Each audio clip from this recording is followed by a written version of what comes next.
Mga bro, balikan natin ang nakaraan at tingnan kung paano hinarap ng Philippine Air Force ang matinding hamon. Noong 2003, sobrang kailangan nila ng mga combat utility helicopters dahil unti-unting nauubos ang kanilang flote dahil sa pagtanda ng marami sa kanilang Bell UH-1H Huey helicopters.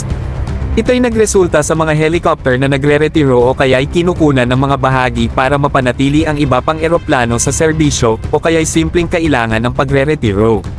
Ngunit huwag kayong mag-alala dahil may tulong na dumating. Salamat sa Military Assistance Program ng US, nakakuha ang Philippine Air Force ng isang napakalaking deal, ang paglilipat ng 10 units of Bell UH-1H Huey Combat Utility Helicopters mula sa Excess Defense Article stock.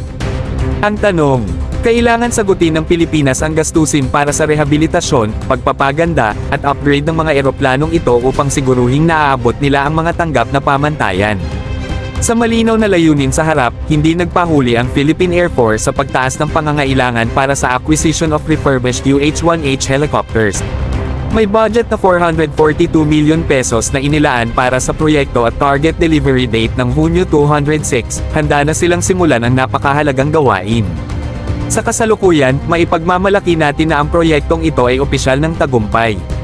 Ang UH-1H, Excess Defense Article, Refurbishment, Upgrade Project ng Philippine Air Force ay natapos na nagpapahayag ng isang malaking tagumpay sa kasaysayan ng kakayahan ng ating bansa sa depensa.